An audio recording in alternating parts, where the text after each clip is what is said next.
मध्य प्रदेश में 28 विधानसभा सीटों पर उपचुनाव हो रहे हैं और इन उपचुनावों में सबसे ज्यादा यदि हाई प्रोफाइल कोई सीट है तो वो है सागर जिले की सुर की सीट। गोविंद सिंह से चर्चा करेंगे सीधे। चाय पीते पीते हमारे साथ गोविंद सिंह जी मौजूद हैं। चाय पर चर्चा शुरू करते हैं।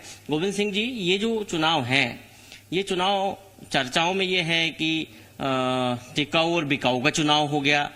चर्चाओं में ये भी है कि गद्दार एक दूसरे को कह रहे हैं। ये सब शब्द क्यों सामने आ रहे हैं?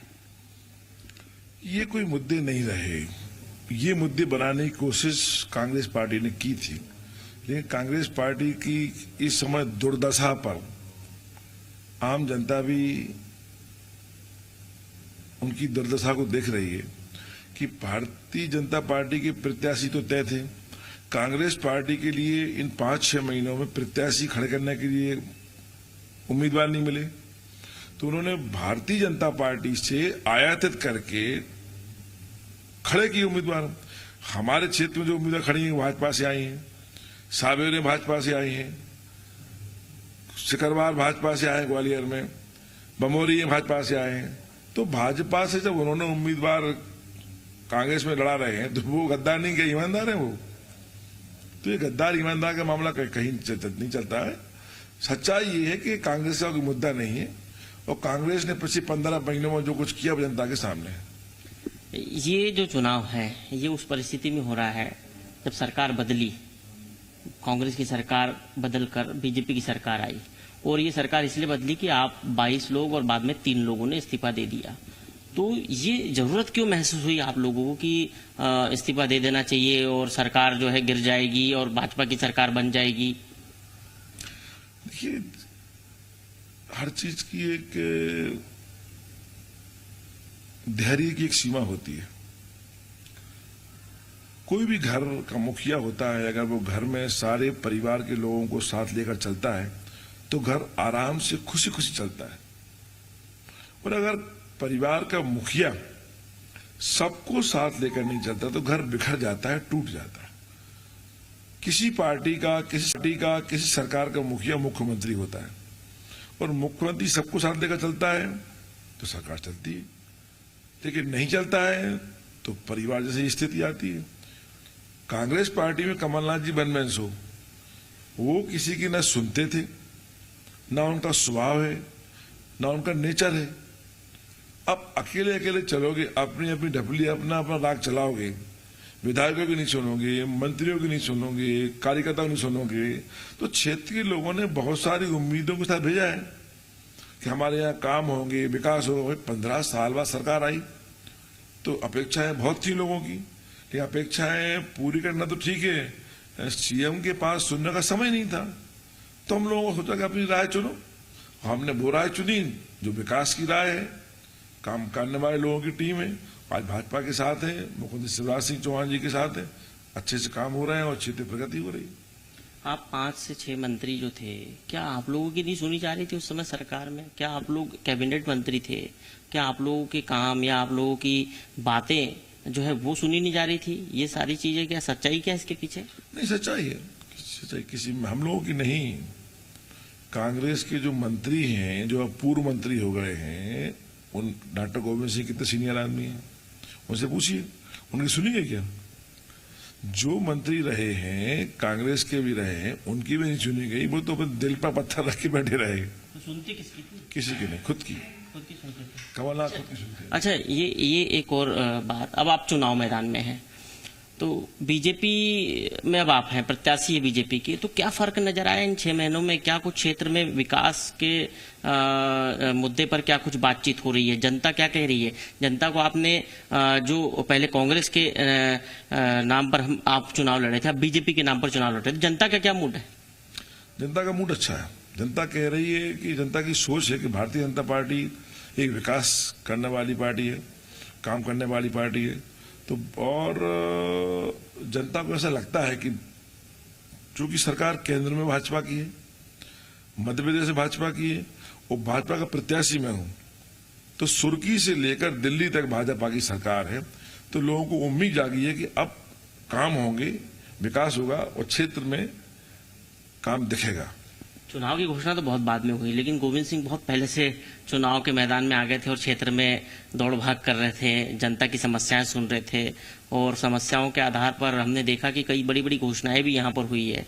कितने काम हुए, कितने करोड़ की आप लोगों ने यहाँ पर जो है आधारशिला रख दी? क्या कुछ बड़े काम जो है जनता को आप बताने जा रहे हैं? देखिए, 500 करोड़ों के काम न केवल स्वीकृत हुए बल्कि लगना शुरू हो गए। एक हमारा बहुत बड़ा सिंचाई परियोजना थी, जेरा परियोजना, वो कई सालों से लंबित थी। मुख्यमंत्री शिवराज सिंह चौहान जी ने उसको मंजूर किया, कैबिनेट में ले गए और भूमि पूजन हो गया उसका। 200 करोड़ की परियोजना थी। जयसीनगर हमारा बहुत पिछड़ा हुआ एरिया है, वहाँ कॉलेज खुल गया है, शासकीय महाविद्यालय खुल गया है, चालू हो गया, हो जाएगा मतलब। कई स्टेडियम खुल गए, राहतगढ़ में स्टेडियम, जयसीनगर में स्टेडियम। हमारे 5 बड़े बड़े क्षेत्र हैं जहां पानी की बहुत समस्या थी। मतलब पानी ठंड में कुप्पा से बिकता था।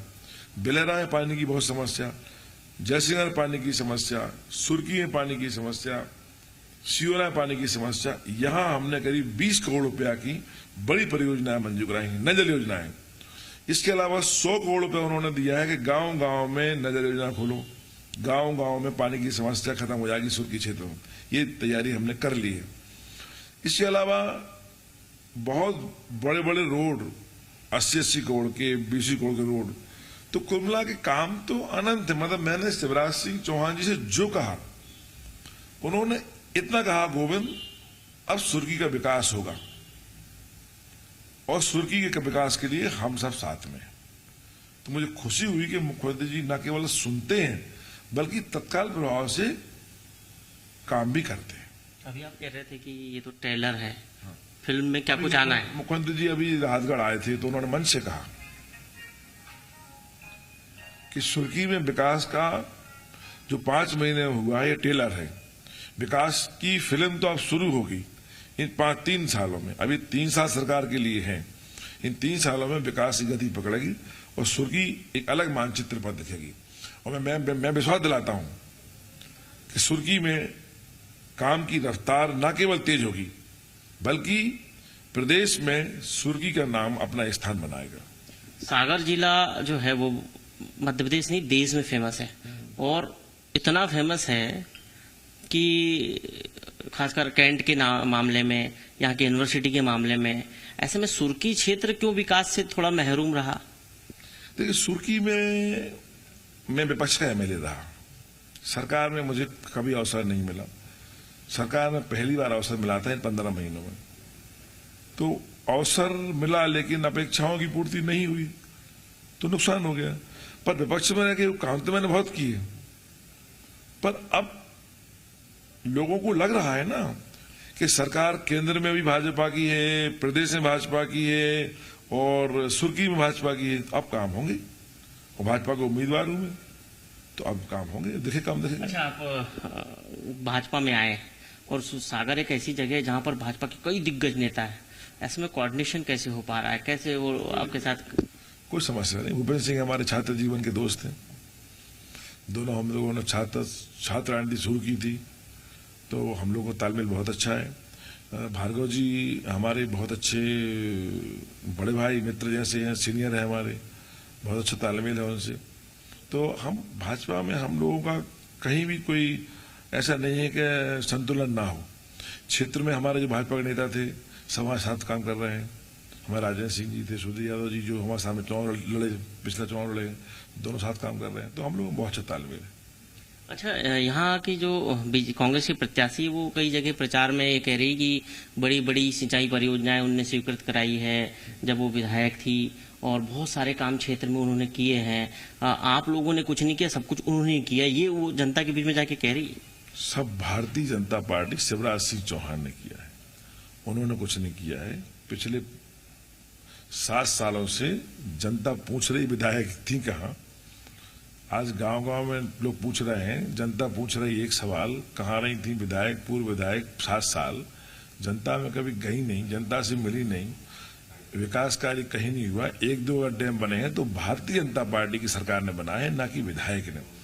वो सरकार ने बनाए हैं जो सरकार आज वो छोड़ चुकी है। अब कांग्रेस में कुछ होने वाला नहीं है। अच्छा, आप लोग ये भी एक बात कहते थे कि वो दिग्विजय सिंह काम नहीं करने देते थे हम लोगों को, कमलनाथ जी को कहीं ना कहीं वो हम लोगों के प्रति सारी जो जब हम मंत्री थे तब वो कहते थे कि ये लोग सिंधिया के लोग हैं, ये ऐसी कुछ बातचीत होती थी उस समय? होती तो नहीं थी, पर मन में भाव तो रहा होगा। अगर भाव अच्छा रहा वो होता तो ये स्थिति क्यों निर्मित होती, कहीं कहीं भाव तो रहा होगा।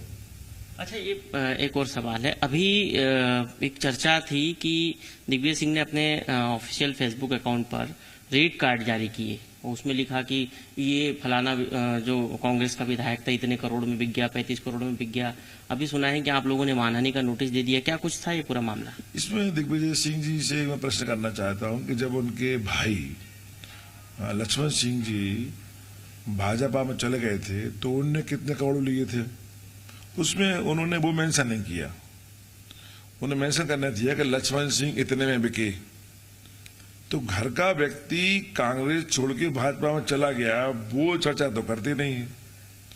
और दूसरी बात में दिग्विजय सिंह वास्ते कोई काम नहीं बचा है, क्योंकि 10 साल जो आदमी मुख्यमंत्री रहा हो वो कमलनाथ जी ने उस आदमी को बर्फ में लगा दिया। मैंने कमलनाथ जी ने स्पष्ट कहा है कि मंच पर अगर आप दिखे तो आपको जनता स्वीकार नहीं करेगी। तो जिस आदमी का चेहरा जनता ने नकार दिया हो, जिस आदमी को निकलने से पार्टी ने मना कर दिया हो, वो बैठे बैठे टूटा खेल खेलता है। टूटा एक गेम होता है, खेलते रहो। और लेकिन खेला है तो हमने मानहानि का दावा लगाया है कि वो शो करे। तो ये मुद्दा जो है, क्योंकि वो जो सोशल मीडिया पे जो वायरल हो रहा है ना, उससे कहीं नहीं कि आप लोगों की छवि पे भी असर पड़ रहा होगा। कोई असर नहीं पड़ता। दिग्विजय सिंह जी को आदमी गंभीरता से लेते ही नहीं। मैं समझता हूं दिग्विजय सिंह जी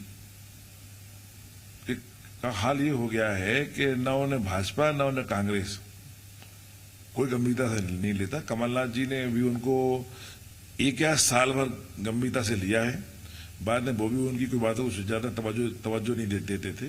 ये स्थिति उनकी कांग्रेस पार्टी में है। आपके क्षेत्र में आपने रामशिला का मुद्दा उठाया था और लोगों से कहा राम मंदिर बन रहा है, तो क्या ये राम हमारे आराध्य हैं और राम का मंदिर बनने से पूरा देश खुश है। उसमें क्या, हर आदमी देखिए, हर धर्म समुदाय का आदमी अपने धर्म की बात करता है, उसमें कोई बुराई नहीं। रामशिला निकली और धूमधाम से निकली और लोगों पर प्रसन्नता हुई। और 480 साल पुराना मुद्दा था राम मंदिर का, आज राम मंदिर का भूमि पूजन हो गया, बनना शुरू हो गया, लोग तो भारी खुश हैं। और आज खुश इसलिए है कि राम मंदिर बनने का पहले चुनाव है, लोग खुश हैं। अच्छा, एक इस चुनाव में देखा कि भाषा और बयानबाजी जो है वो बहुत निम्न स्तर पर चली गई है। पूर्व मुख्यमंत्री कमलनाथ का एक बयान बीजेपी के लिए बैठे बैठा एक मुद्दा हो गया। एक महिला मंत्री के बारे में जो उनकी टिप्पणी है उस पर चुनाव आयोग ने भी जवाब मांगा है और तमाम चीजें, लेकिन बीजेपी को मुद्दा मिल गया। बीजेपी अब हर मंच से कह रही है। अब कमलनाथ जी इतने सीनियर आदमी हैं, आप बताइए, वो किसी महिला, वो भी दलित महिला, और वो महिला जो उनकी ही सरकार में मंत्री थी, उनको वो आइटम बोलते हैं, तो ये तो पूरे प्रदेश की, देश की महिलाओं का अपमान है। और पूरे देश की महिलाओं को खड़ा होना चाहिए, कांग्रेस के विरोध में खड़े होकर वोट के रूप में कमलनाथ जी को और कांग्रेस को जवाब देना चाहिए कि हम देश, जो मातृशक्ति होती है हमारी, जिसमें महिलाएं हमारे देश में देवी का रूप मानी जाती हैं, जिनकी लोग पूजा अर्चना करते हैं, जो कहीं माँ है, कहीं बहन है, कहीं दादी है, कहीं उनका सम्मान होता है, और कमलनाथ जी महिलाओं को आइटम बोलते हैं। ये तो बहुत ही दुख की बात है। और दूसरे वो राहुल सिंह जी जो 3 बार से लगातार चुनाव हार चुके हैं, जिनको विंध्य प्रदेश की जनता ने जिनको नकार दिया है, वो आके इमरती देवी को जलेबी बोलते हैं। इमरती देवी जलेबी बोलते हैं। जलेबी कोई खाने की चीज है क्या? ये भाषा है इन लोगों की, इनको जनता छोड़ेगी नहीं। कांग्रेस पार्टी के जो नेता इस प्रकार की गलत बयानबाजी कर रहे हैं, आपत्तिजनक बयानबाजी कर रहे हैं, जनता इनका चुनाव में जवाब देगी।